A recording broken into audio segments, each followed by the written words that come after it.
Welcome to Newcastle Family History Society podcast. The Newcastle Family History Society, located on Awabakal land in Newcastle, New South Wales, Australia, provides support for those interested in family history. In part 2 of our podcast on the first coal mines established in the shadow of Mount Sugarloaf, Benita Parker from the West Wallsend District Heritage Group guides us through West Wallsend's transformation from a forested hillside to a vibrant coal mining town, complete with its own railway and a thriving community. Benita explores the pioneering efforts that shaped the town, the labour strikes that marked its history, and the challenges that the community faced as it grew.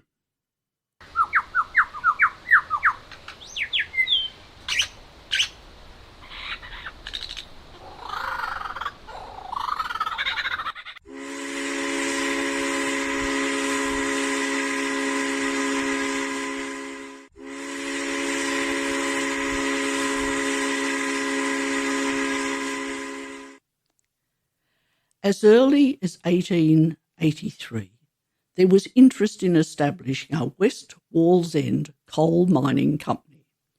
It was to be a company with a capital of £90,000, set up mainly by Scottish capitalists, with Dr. James R.M. Robertson as their Australian representative.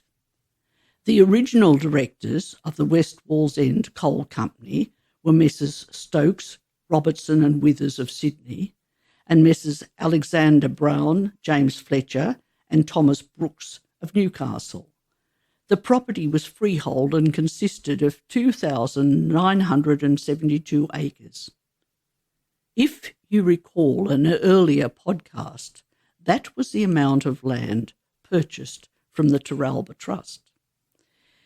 In January 1884, the new coal company had come into existence under the name of West Wallsend Coal Mining Company.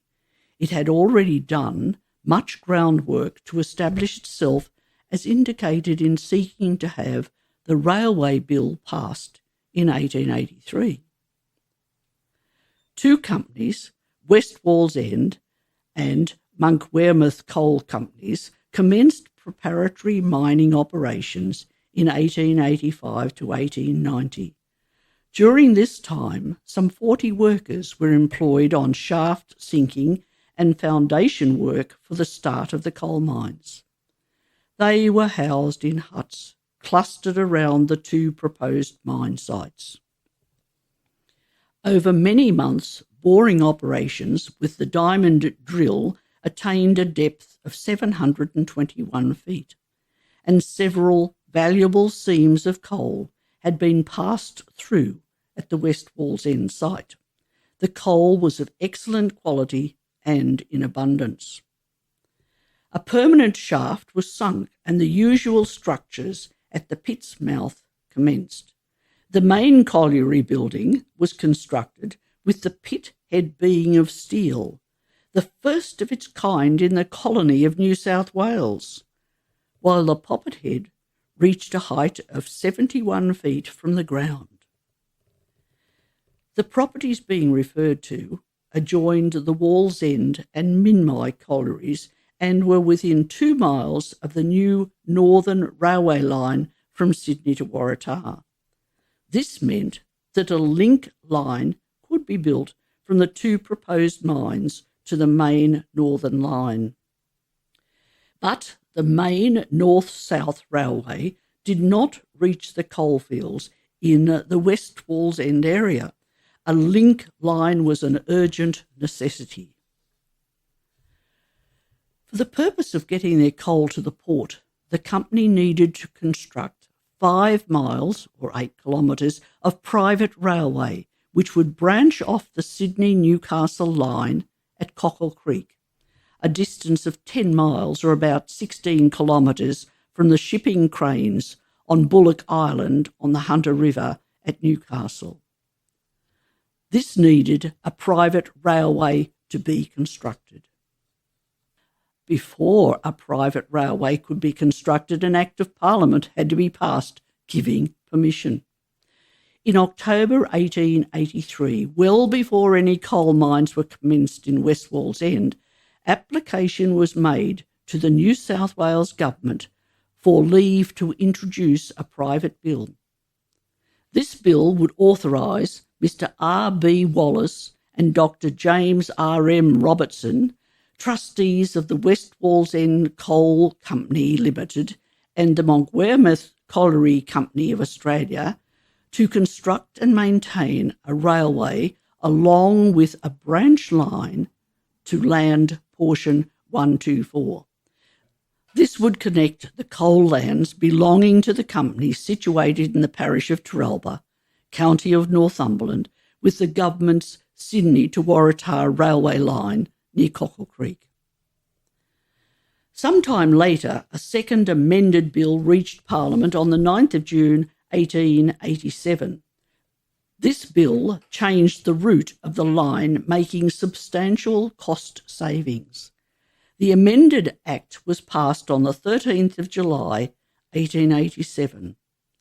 The line was 5 miles and 72 chains in length from Monkwearmouth to Cockle Creek and was jointly owned by the two companies, West Wallsend Coal Company and Monkwearmouth Coal Company, sharing all the costs of maintenance and sidings. As this line crossed land owned by other mining companies and private landowners, arrangements were made to give access to the line and costs were agreed to. The estimated cost of the railway was over £16,000, and for its length it passed through land purchased for its construction by the company. The company hauled the coal wagons from the mine to Cockle Creek by their own engines, the remaining distance to Newcastle being done by the government at a cost of 1 shilling and 1 pence per tonne. When the West Wallsend Coal Company officially opened on the 4th of July 1888, the then directors were Messrs. Alexander Brown, Chairman, David Wilson, Thomas Brooks, H. Withers, E. Vickery, MLC. It was estimated that the property could yield 7,500 tonnes of coal per annum. The Monkwearmouth Coal Colliery also began producing in the area on March 1890 after 4 years of preparation. It later became known as Seam No. 1 Colliery in 1891-92. In a brief extract from the Memorandum of Agreement made on the 23rd day of July 1885 between Dr. James Robert Miller Robertson of Sydney in the colony of New South Wales, medical practitioner, representative of West Wallsend Coal Company Limited, and Mr. Robert Barclay Wallace of Newcastle, merchant and vendor, holder of the lands known as Terralba Estate. The agreement had been entered into between the vendors and the company and was witnessed and signed by Dr. Robertson and Mr. Wallace. From the 1880s until the 1930s, the impact of coal mining was at its strongest, as demonstrated by the development of collieries such as West Wallsend No. 1, Seam Numbers 1 and 2, Killingworth, Rhondda and Mount Sugarloaf. The first coal from the West Wallsend colliery was transported on the completed line on the 16th of May 1888, and the official opening occurred on the 4th of July 1888. A passenger and goods service followed soon after this. Branch line extensions were added to Seahampton, Fairley and Killingworth, where mines were developed. At Cockle Creek, there were 7 sets of sidings built to handle the output of all the collieries using the new private line. At the official opening, Mr. Thomas Evans, the colliery manager, gave a report to the gathered crowd. He had held similar positions in several extensive collieries in South Wales and was proud of the achievement to date in the new mine. Dr. Robertson was the colliery viewer, and under his supervision, the works in connection with the development of the mine had been carried out. Finally, the chairman, Mr. Alexander Brown, at the official opening had proposed the toast of "Prosperity to West Wallsend Coal Company Limited." In doing so, he compared the present situation of that colliery with that of the original Wallsend colliery some 20 years before, in 1868. At that time, the Wallsend colliery was surrounded by bush, as West Wallsend was on this occasion. But now, Wallsend colliery was surrounded by a busy and thriving township containing School of Arts and splendid business premises. This would be the future of West Wallsend, he felt certain. He congratulated the shareholders upon the splendid modern plant and appliances they possessed, for which credit needed to be given to Dr. Robertson, who had introduced them. The borehole seam in this colliery contained a very large number of bands. When the colliery was working, good progress was made with the drives and headings, and the output for 1888 was 7,645 tonnes. The company at this early stage had 90 men at work. However, troubles lay ahead. In 1892, a mine opened at Killingworth. It became Killingworth Colliery, with production starting in 1897. In 1905, the name changed to West Wallsend Killingworth Colliery, and again about 1915 it became Wallsend Extended Colliery. It ceased production for 4 years in December 1910 after an explosion, and was closed indefinitely in 1930, but was in operation again 1950 to 1956. Such was the life of many of these early mines. Seam No. 1, formerly known as Monkwearmouth Mine, closed in 1932. Seam No. 2, originally Holmes Tunnel, in 1945, when conditions were changed dramatically and the nation was struggling through a depression and world war. Looking back, problems occurred in both the West Wallsend Colliery and the Monkwearmouth Colliery quite early in their operation. The beginning of the labour history in West Wallsend appears to have started in the mine's first year of operation. The owners of the new West Wallsend Colliery were associated with those of other coal mines who were attempting to break an 1872 agreement that linked the payment of miners to a sliding scale based on the price of coal. The result was that just as the new West Wallsend mine was opened, a strike commenced in September 1888. The friction between miners and management over pay and conditions led to this strike action, and scab labour was brought in from Sydney. The company thought to solve it by hiring 80 labourers in Sydney to work the mine. Just 23 of the 80 men actually arrived by a special train. The 23 were protected by a police magistrate, a police inspector, 30 policemen, and an army lieutenant with a contingent of 50 redcoat artillery from Sydney to support the Newcastle force, complete with a machine gun. Perhaps on reflection, this could be considered overkill. The company built a row of huts along the north side of Wilson Street, which was known locally as Scab Row, to house the scab or blackleg labour. These huts were soon demolished after the miners went back to work some months later, apparently on their own conditions. Although disturbances occurred in some of the mines, there was no real trouble at West Wallsend, as many of the blacklegs who had been signed up on false pretences left without doing any work. That the miners and associated workers could continue a strike for any period was due in part to what was called a district commissary committee, which kept in touch with any cases of distress and assisted through what must have been a well-maintained fund.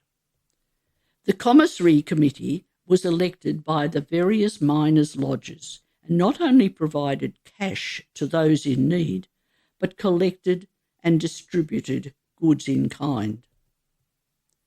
Despite this history, relatively little is now known of the activities of the lodges in the life of the communities. The May Day marches in the 1920s were also subsidised by the miners' lodges. Again, in 1925-26, a lamp strike was held as the men wanted to use safer lamps and refused kerosene lamps after a lamp cabin had caught fire and destroyed all their own lamps. The infamous Rothbury riot occurred in 1929, and no doubt miners from West Wallsend were involved in what began as a protest against the use of non-union labour and ended up in a death. Later in 1935, some 600 men, led by the brass band, marched 8 miles or about 12 kilometres from West Wallsend to Spears Point to protest to the Lake Macquarie Shire Council about their relief work conditions. Life was very hard. Back in the 1890s, the Great Depression had forced both mines into financial difficulties. Monkwearmouth had gone into voluntary liquidation in February 1892, only a couple of years after beginning operations, and was taken over by the bank. It was renamed CM Colliery on the 17th of June 1892 and reopened. West Wallsend also entered into an agreement with Dr. Robertson on the 9th of March 1894. An extraordinary meeting was held on the 20th of April, and the companies were to be wound up and liquidators authorised to carry out a complete sale of each company. An interesting solution was provided by Dr. Robertson and a small group of men. As a result of Robertson's intervention, both mines continued to operate until they were taken over by the newly formed Caledonian Coal Company in 1895. The arrival of the Caledonian Coal Company in 1895 and its influence on the growth of West Wallsend Coal Company cannot be overlooked or understated in the development of the town, although there's some indication in news articles that this company may have been quietly in operation before this official date. Following the troubled times leading up to 1895, the Caledonian Coal Company then took over West Wallsend No. 1 colliery, and before long the output and workforce had doubled. The Caledonian Company was created in Glasgow, Scotland, by wealthy industrialists who wanted to capitalise on the new mines being opened up in New South Wales. This company took over the majority of the mines in the district. Under the leadership of Dr. Robertson, the future of the coal industry looked promising. It's probably important to note at this point that there were 2 men sharing the name Robertson who were both very well-known public figures in New South Wales and of importance to the development of coal mining in the shadow of Mount Sugarloaf. Sir John Robertson was a reformer and politician born on the 15th of October 1816 at Bow, London. After his arrival in Australia, he became a great advocate for land reform. In 1835, Robertson joined his father on the land near Jerry's Plains on the Hunter River and gradually acquired much country experience as a station manager and miner explorer of the Northwest. He traversed the Liverpool Plains to the Namoy River and down the Darling to the site of the future town of Burke. He responded to the harsh demands of the bush and became a squatter. Robertson entered politics in the 1850s and became Premier in March 1860. He completed the drafting of legislation to put into effect his land reforms, the Crown Lands Alienation Bill and the Crown Lands Act, also known as Robertson's Land Acts, which allowed European settlers to legally purchase and occupy Crown land before survey. The aim of these acts was to break the monopoly of squatters and pastoralists of the early 19th century New South Wales colony. These bills were passed in October 1861, but not without much political manoeuvring. Throughout his career, Robertson suffered periodic financial difficulties, and in 1870 he was declared bankrupt. He resigned his seat, which he regained the same year after money was raised for the benefit of his family. He was 5 times Premier of the state. He died in 1891. Dr. James Robert Miller Robertson, mining engineer, coal miner, medical practitioner, was born in 1844 in Scotland, the son of James Robertson, surgeon, colliery owner and town provost, and his wife Joanna. In January 1874, he visited New South Wales and in July 1880 settled in Sydney as a mining and consulting engineer. There is little evidence that he practiced as a medical practitioner. He spent the next 50 years closely involved in the New South Wales coal industry and as geological consultant to mining operations elsewhere in Australia. His interests covered vast tracts of Australia. He was deeply involved in the coal industry in the Newcastle area. Robertson was president of several royal commissions into accidents, including those at Lithgow, Tighes Hill and Delta Collieries, into the condition of Ferndale Pit in 1886, and into the Bulli Colliery explosion in 1887. By 1896, he was Managing Director of the Caledonian Coal Company, Director of the Mount Kembla Coal and Oil Company, the North Coast Steam Navigation Company, and other colliery and shipping firms. An uncompromising employer, he was in frequent conflict with his miners, particularly during the coal strike of 1891. He was a tall, heavily built man and reserved, but a powerful force in the mining industry of the time. Robertson died in his Kirribilli home on the 11th of April, 1932. Let us return to our interest in the mines in the shadow of Mount Sugarloaf. We know that the West Wallsend Coal Company had already begun exploratory digging in mid-1885, and as soon as agreement was signed, the company had a town surveyed and land ready for sale close to the mine head by 1886. West Wallsend Township was based on a subdivision plan prepared by West Wallsend Coal Company to develop a town to house the workers it knew would need to obtain what it described as a practically inexhaustible supply of proved coal. Both West Wallsend and Holmesville are the result of planned subdivisions, the one from coal company land and the other from the private land of Joseph Holmes. In each case, the lots were bought largely by mine workers' families who were then contracted to erect a house on the lot. The first subdivision of town blocks released by the mining company was registered on the 17th of June 1886.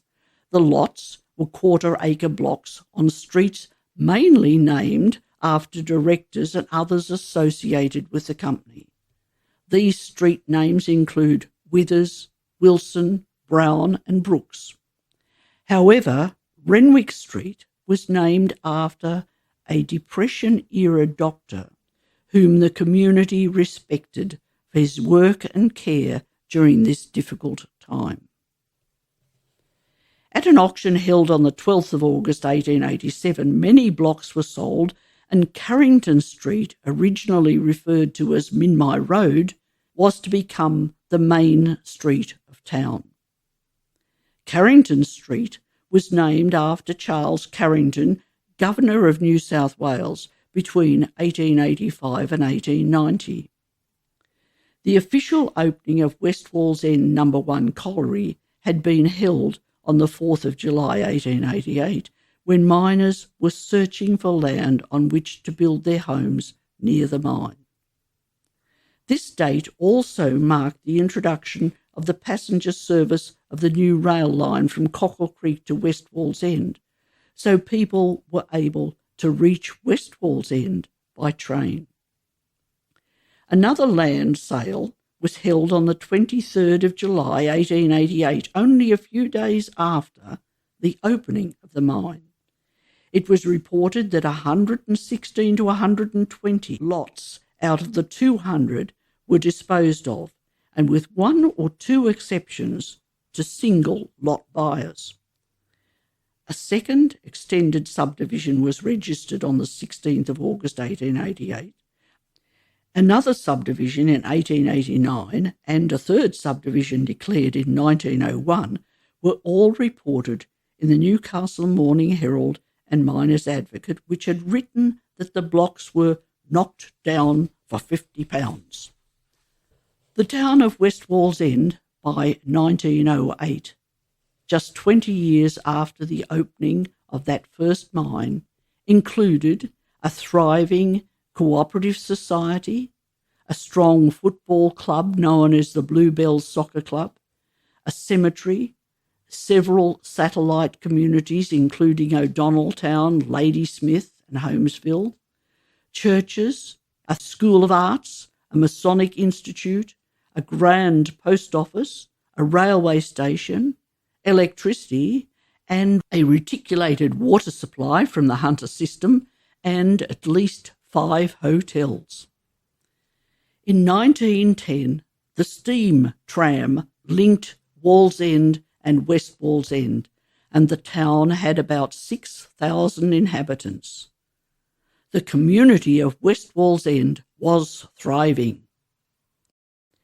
In summary then, the West Wallsend Coal Company was formed in Sydney in the year 1885 with a capital of £90,000 in 90,000 shares at £1 each. They had secured 2,972 acres of freehold land, which was hilly and thickly studded with timber. It was bounded on the east by the estates of Messrs. J&A Brown, the Newcastle Wallsend Coal Company, and Young Wallsend Colliery. On the south by Terralba Colliery, and on the north and west by the Monkwearmouth Coal Company, where Mr. Samuel Barr was the manager of the colliery, and Dr. Robertson was the consulting engineer. In conclusion, let me make this summary of the collieries that were attempted between 1875 and 1890 in this area. Overall, there were at least 8 attempts at establishing new collieries during this period. However, only 4 ever operated in a successful manner. These were Monkwearmouth Coal Company, later known as CM No. 1, West Wallsend Coal Company, Killingworth Coal Company, and Seam No. 2, all of which were taken over by the Caledonian Coal Company in 1895. After the West Wallsend colliery closure in 1923, the 1929 lockout, and the beginning of the Great Depression in the 1930s, the population of West Wallsend had fallen, and after World War II in 1947, there were only 1,683 persons and 475 homes recorded in West Wallsend. During the Depression years in the 1930s, men working for the dole often did roadworks both locally and on projects away from home. These men built a road up Mount Sugarloaf, as well as the curb and guttering along Withers Street, which was known as the Golden Mile.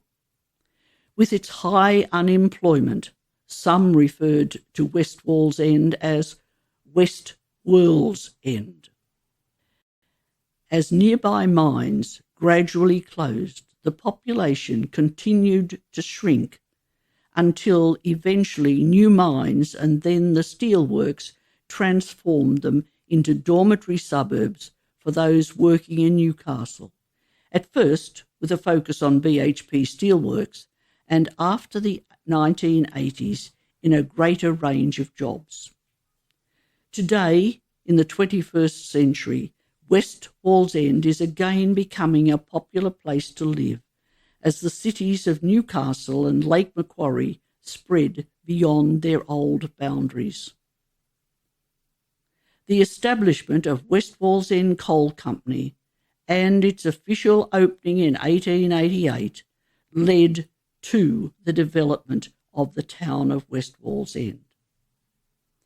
As this has been a podcast full of detail and dates, let us now look forward to the social and economic growth of West Wallsend, nestled in the shadow of Mount Sugarloaf in Series 2. The sounds to be heard in this new world include the steam-driven pit whistles which were used to signal not only working times, but also whether work was needed that day or the next. A long whistle meant there would be pay. A short whistle meant there would be nothing. No more could one walk through the forests and hear the masterful call of the superb lyrebird. Coal had been discovered in the shadow of Mount Sugarloaf.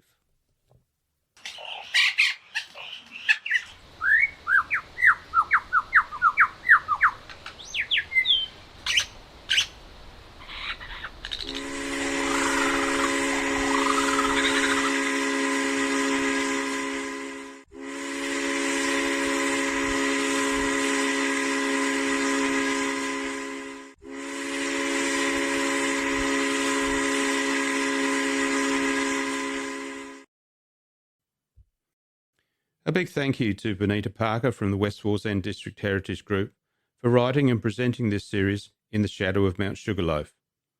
If you'd like to delve deeper into the history of this area, we recommend visiting the Sugar Valley Library Museum in Cameron Park. A quick online search will lead you to their website. Over the past 6 episodes, Benita has taken us through the bold beginnings of West Wallsend, the rise of its coal industry, and the challenges faced by its workers and pioneers. But this is just the start. In our next season, Benita will shift the focus to the social fabric of West Wallsend, exploring how the town grew, thrived, and adapted to the changing tides of economic fortunes and innovation. We hope you'll join us for this exciting new series, and if you haven't already, be sure to follow or subscribe to Newcastle Family History Society podcasts.